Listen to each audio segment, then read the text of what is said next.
ولا قوة إلا بالله العلي العظيم. أعوذ بالله من الشيطان الرجيم. بسم الله الرحمن الرحيم. اللهم صل على محمد وآل محمد وعجل فرجهم. رب اشرح لي صدري ويسر لي أمري واحلل عقدة من لساني يفقه قولي. اللهم صل على محمد وآل محمد وعجل فرجهم. السلام علیکم ورحمۃ اللہ وبرکاتہ. زہرا کلاسز رمضان المبارک اسپیشل درس نمبر 18. درس کی ابتدا سے پہلے تمام خواہران کی خدمت میں عرض پیش کرنا ہے کہ زہرا کلاسز کے زیر اہتمام رمضان المبارک کی جو اسپیشل کلاسز چل رہی ہے، اس کے تمام درس الحمدللہ آپ سب کی خدمت میں روز پیش کیے جا رہے ہیں، اور انہی درس سے آپ تمام خواہران سے 5 سوالات پوچھے جا رہے ہیں. آپ ان سوالات کے جوابات لکھ کر کے زہرا کلاسز کے ایڈمن کے نمبر پر ارسال کریں. میں شکر گزار ہوں ذاکر اہل بیت سیدہ صبیکہ رضوی صاحبہ مقیم بمبئی کا کہ جنہوں نے درس سے بہترین سوالات نکالے اور آپ سب کی خدمت میں پیش کیا. اللہ تعالیٰ سے ان کے حق میں دعا کرتی ہوں کہ اللہ تعالیٰ ان کی توفیقات میں اضافہ کرے، ان کے اعمال کو اپنی بارگاہ میں قبول کرے اور انہیں اجر کثیر عنایت کرے. جو طالبات گرامی سوالات کے جوابات بھیج رہی ہیں، اللہ تعالیٰ سے ان سب کے حق میں دعا ہے کہ اللہ تعالیٰ ان سب کی توفیقات میں اضافہ کرے، علم دین حاصل کرنے اور اس پر عمل کرنے کی توفیق عطا کرے. درس کے جانب آتے ہیں. آج ہم جس سورہ مبارکہ کے بارے میں پڑھیں گے وہ سورہ بینہ ہے. سب سے پہلے سورہ بینہ کی تلاوت کرتے ہیں. اعوذ باللہ من الشیطان الرجیم. بسم اللہ الرحمن الرحیم. لم يكن الذين كفروا من أهل الكتاب والمشركين منفقين حتى تأتيهم البينة. رسول من الله يتلو صحفا مطهرة فيها كتب قيمة.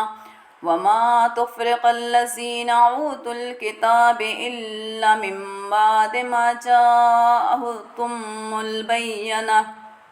وما أمروا إلا ليعبدوا الله مخلصين له الدين ونفاء ويقيموا الصلاة ويؤتوا الزكاة وذلك دين القيمة. إن الذين كفروا من أهل الكتاب والمشركين في نار جهنم خالدين فيها أولئك هم شر البرية. إن الذين آمنوا وعملوا الصالحات أولئك هم خير البرية. جزاؤهم عند ربهم جنات عدن تجري من تحتها الأنهار خالدين فيها أبدا. رضي الله عنهم ورضوانه. ذالک لمن خشی ربا. صدق اللہ العلی العظیم. سورہ بینہ قرآن کریم کا 98 یعنی 98واں سورہ ہے. یہ مدنی سورہ ہے. اس میں 8 آیتیں ہیں اور 30ویں پارے کا جز ہے. اس سورہ کے کئی نام ہیں جن میں سے بینہ، قیمہ، لم یکن، اہل الکتاب، القیامہ، البریہ، النفاق وغیرہ. سورہ بینہ کی فضیلت. حضرت رسول خدا صلی اللہ علیہ وآلہ وسلم نے ارشاد فرمایا ہے کہ جس کسی نے سورہ بینہ کی تلاوت کی وہ قیامت کے دن خیر البریہ کے ہمراہ ہوگا. آپ نے فرمایا کہ خدا کی قسم مقرب فرشتے اس دن سے جس دن زمین اور آسمان پیدا کیے گئے اس سورہ کو پڑھ رہے ہیں، اس کی تلاوت میں لمحہ بھر بھی سستی نہیں کرتے. جو شخص اسے رات کے وقت تلاوت کرے گا اللہ تعالیٰ ایسے فرشتوں کو مامور کرے گا جو اس کے دن اور دنیا کی حفاظت کریں گے اور اس کے لیے بخشش و رحمت طلب کریں گے۔ اور اگر دن کے وقت تلاوت کرے گا تو ان چیزوں کی تعداد کے مطابق جنہیں دن روشن کرتا ہے اور رات انہیں تاریک بنا دیتی ہے، اسے ثواب دیا جائے گا۔ یعنی رسول اکرم صلی اللہ علیہ وآلہ وسلم نے فرمایا کہ جو سورہ بینہ کی تلاوت کرے گا وہ روز قیامت کے دن خیر البریہ کے ہمراہ ہوگا۔ پھر فرمایا خدا کی قسم مقرب فرشتے یعنی جو اللہ سے نزدیک ہیں، اللہ سے قریب ہیں، وہ فرشتے جس دن زمین اور آسمان پیدا کیے گئے ہیں اس سورے کو پڑھ رہے، جو اس سورے کو پڑھ رہے ہیں، اس کی تلاوت میں لمحہ بھر کی بھی سستی نہیں کر رہے ہیں۔ جو شخص اسے رات کے وقت تلاوت کرے گا تو اللہ تعالیٰ ایسے فرشتوں کو مامور کرے گا جو اس کے لیے دین اور دنیا کی حفاظت کریں گے۔ پھر فرمایا بخشش اور رحمت بھی طلب کریں گے۔ اگر کوئی اس کو دن میں تلاوت کرے گا تو ان چیزوں کی تعداد کے مطابق جنہیں دن روشن کرتا ہے، یعنی اس کی تعداد ہم گن نہیں سکتے ہیں کہ یہ دن روشن کرتا ہے، اور اللہ انہیں رات کی تاریک بنا دیتی ہے، اسے ثواب دیا جائے گا۔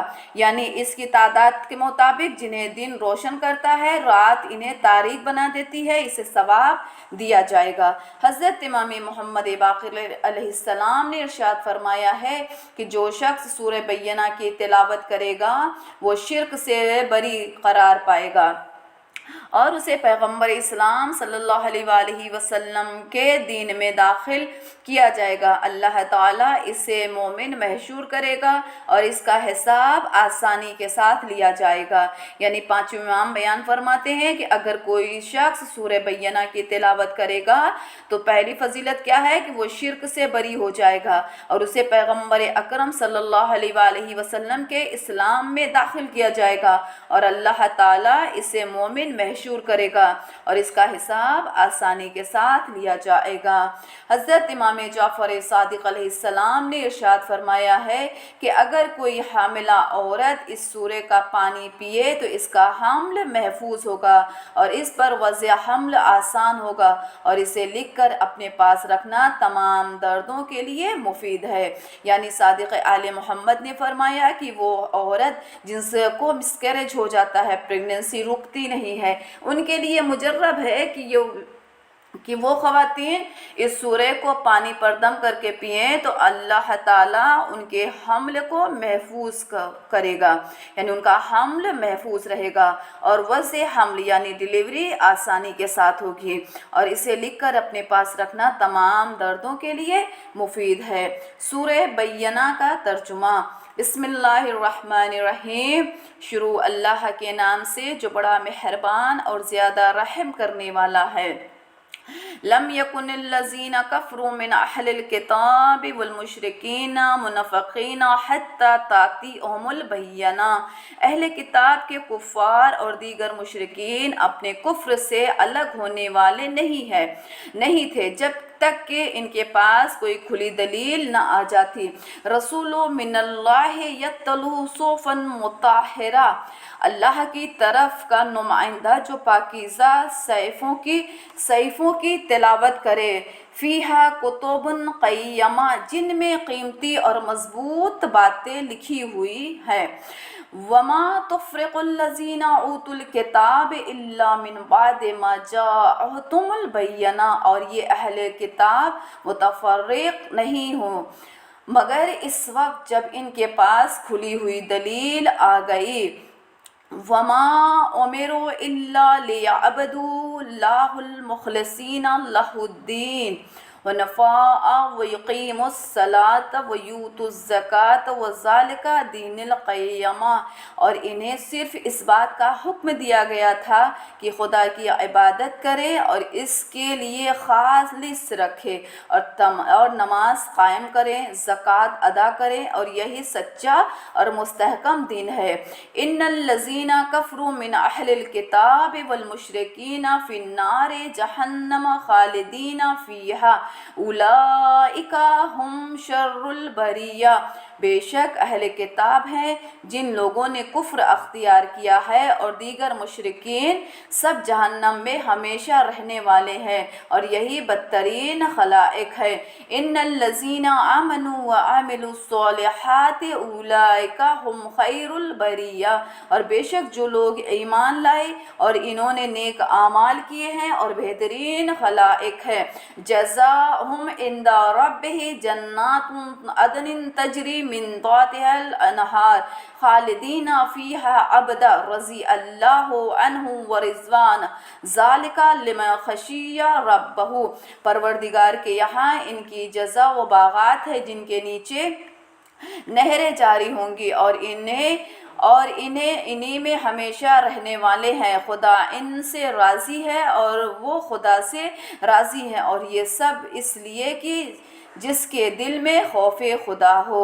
یعنی پروردگار عالم نے اس سورہ مبارکہ کے بارے میں بیان کیا ہے کہ سب سے پہلے حکم دیا ہے۔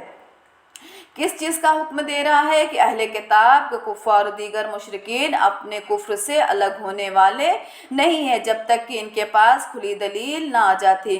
پھر پروردگار عالم نے اپنے جانب سے ایک نمائندہ جو پاکیزہ صحیفوں کی تلاوت کرے جن میں قیمتی اور مضبوط باتیں لکھی ہوئی تھیں، اور یہ اہل کتاب متفرق نہیں ہے بلکہ اس وقت جب ان کے پاس کھلی دلیلیں آ گئی اور انہیں صرف اس بات کا حکم دیا گیا تھا کہ خدا کی عبادت کریں اور اسی کے لیے خالص رہیں، نماز کو قائم کریں، زکوٰۃ کو ادا کریں، کیونکہ یہی سچا ہے اور مستحکم دین ہے۔ یعنی دین اسلام ایک سچا دین ہے اور مستحکم دین ہے۔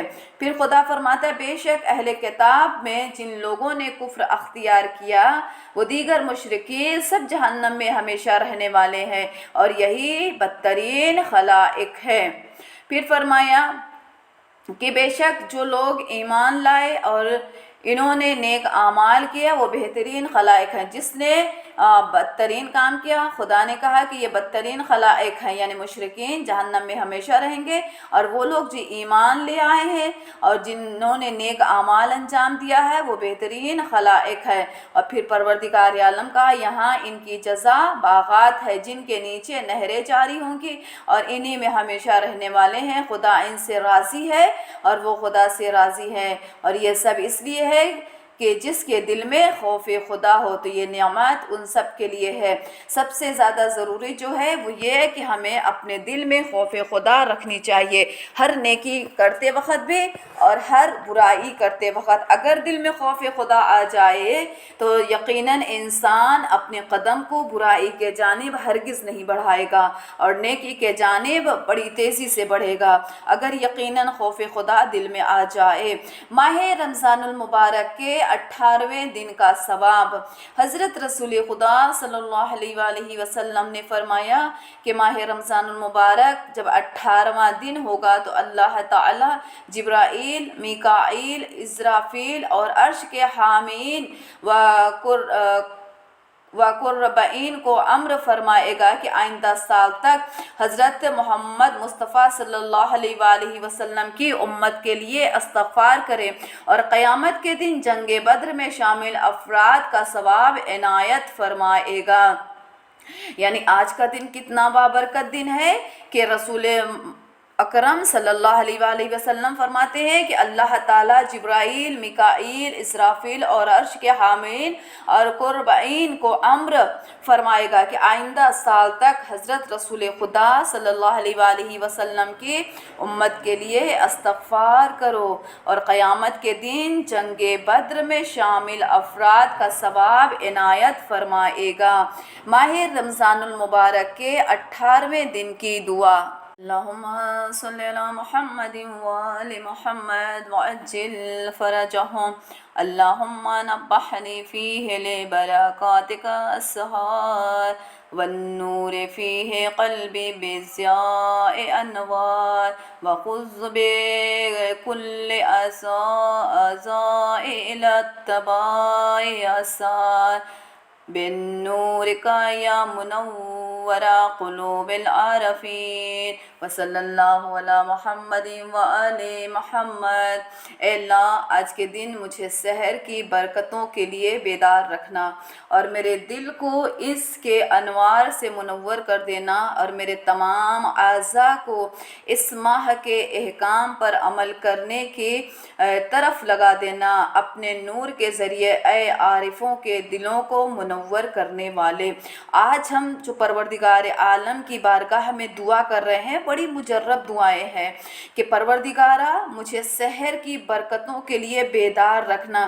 جو برکتیں خداوند عالم سحر کے وقت نازل کرتا ہے، مثلاً استغفار کو قبول کرنا، توبہ کو قبول کرنا، رحمتوں کو نازل کرنا، برکتوں کو نازل کرنا، اگر ہم چاہتے ہیں کہ آج کے دن اللہ تعالی ہمیں سحر کی برکتوں کے لیے بیدار رکھنا، ہم خدا سے دعا کر رہے ہیں کہ پروردگارہ آج کے دن ہمیں سحر کی برکتوں کے لیے بیدار رکھنا اور میرے دل کو اس کے انوار سے منور کر دینا، میرے تمام اعضاء کو اس ماہ کے احکام پر عمل کرنے کی طرف لگا دے۔ یہ بڑی اہم دعا ہے کہ اپنے اعضاء، یعنی اگر صرف ہماری پیشانی سجدے کے جانب جا رہی ہے یا اعمال کے جانب جا رہی ہے تو ہمیں اپنے پورے اعضاء کو ماہ رمضان المبارک کے تمام احکام کے جانب گھما دینا ہے۔ یعنی اکثر میں نے بیشتر ابتدائی درس میں بیان کیا ہے کہ اللہ تعالیٰ کی بارگاہ میں صرف بھوک اور پیاس کا نام روزہ نہیں ہے، بلکہ اپنے اعضاء اور جوارح سے اس کی حفاظت کرنا، اس کے روزوں کو محفوظ رکھنا، یہ ہماری بڑی ذمہ داری ہے کہ گویا ہم سے کوئی گناہ ایسا نہ ہونے پائے جس کی وجہ سے ہمارا روزہ نہ رہ کر کے صرف ایک فاقے کی شکل اختیار کر لے۔ اگر ہم نے آنکھوں سے گناہ کیا تو یقیناً ہماری آنکھوں کا روزہ نہ ہو کر کے صرف فاقے کی شکل میں ہو جائے گا۔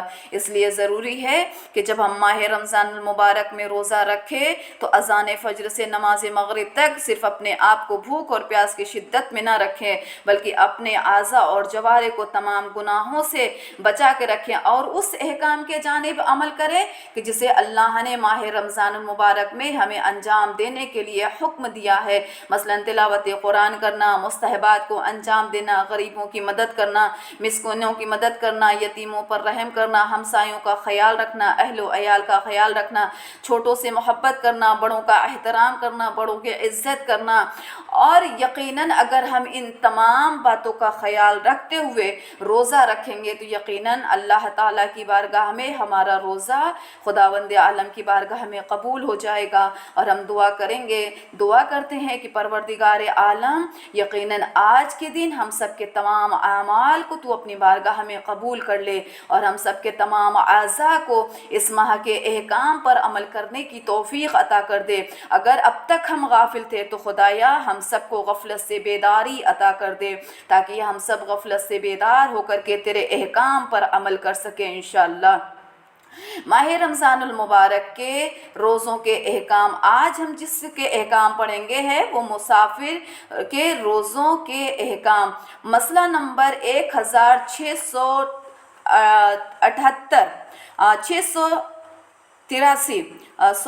مسئلہ نمبر 1683۔ جس مسافر کے لیے سفر میں 4 رکعتی نماز کے بجائے 2 رکعت پڑھنا ضروری ہوا، اسے اس روزہ نہیں رکھنا چاہیے۔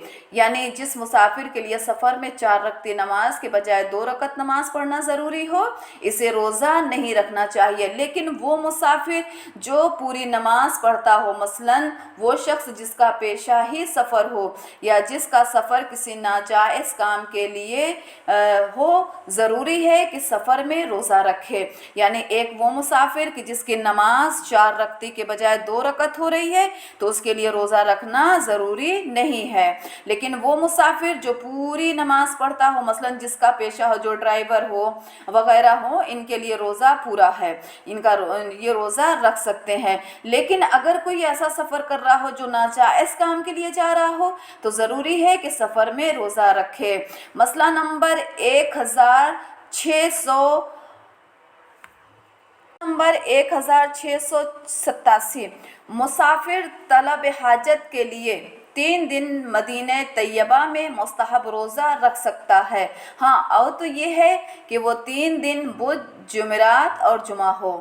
مسئلہ نمبر 1688، کوئی شخص جسے یہ علم نہ ہو کہ مسافر کا روزہ رکھنا باطل ہے، اگر سفر میں روزہ رکھ لے اور دن ہی دن میں اسے حکم مسئلہ معلوم ہو جائے تو اس کا روزہ باطل ہے، لیکن اگر مغرب تک حکم معلوم نہ ہو تو اس کا روزہ صحیح ہے۔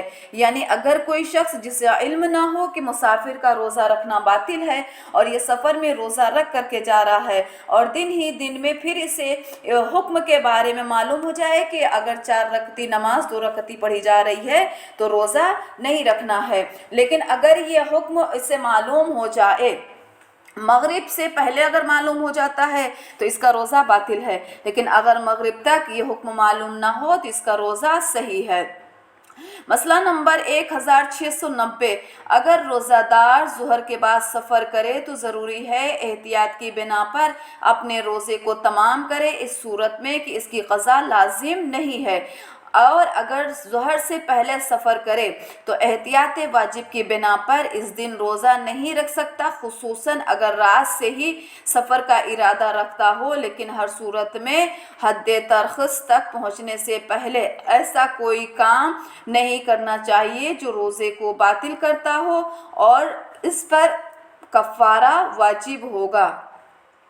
یعنی اگر کوئی روزہ دار ظہر کے بعد سفر کرے تو ضروری ہے کہ احتیاط کی بنا پر اپنے روزے کو تمام کرے، اور اس صورت میں اس کی قضا لازم نہیں ہے، لیکن اگر ظہر سے پہلے سفر کرے تو احتیاط واجب کی بنا پر اس دن روزہ نہیں رکھ سکتا، خصوصاً اگر رات سے ہی سفر کا ارادہ رکھتا ہو۔ اگر کوئی شخص ہے کہ رات سے ارادہ کیا ہے کہ مجھے سفر کرنا ہے تو اسے روزہ نہیں رکھنا ہے، لیکن ہر صورت میں حد ترخیص تک پہنچنے سے پہلے ایسا کوئی کام نہیں کرنا چاہیے جو روزے کو باطل کرتا ہو۔ ماہ رمضان المبارک کے 18ویں دن کی نماز علامہ مجلسی رحمہ علیہ نے زاد المعاد میں ماہ رمضان المبارک کے ان خصوصی نماز کو لکھا ہے۔ شب 18 4 رکعت نماز، ہر رکعت میں سورہ حمد 25 مرتبہ سورہ کوثر کی تلاوت کرے۔ اللہ تعالیٰ سے دعا کرتے ہیں کہ خداوند عالم ہم سب کو علم دین حاصل کرنے اور اس پر عمل کرنے کی توفیق عطا کرے، ہم سب کو نیک صالح عمل کرنے کی توفیق عطا کرے، ہم سب کے اعمال کو اپنی بارگاہ میں قبول کرے، ہم سب کی توفیقات میں اضافہ کرے، امام زمان عجل اللہ تعالیٰ فرج و شریف کے ظہور میں تعجیل کرے۔ خصوصی دعا مولانا کرار خان قدیری کے حق میں کہ اللہ ان کے تمام اعمال کو اپنی بارگاہ میں قبول کرے، انہیں اجر کثیر عنایت کرے، دین و دنیا میں کامیابی و کامرانی عطا کرے، اللہ انہیں عزت و شہرت دولت سے اللہ انہیں نوازے اور انہیں اجر کثیر عنایت کرے انشاءاللہ۔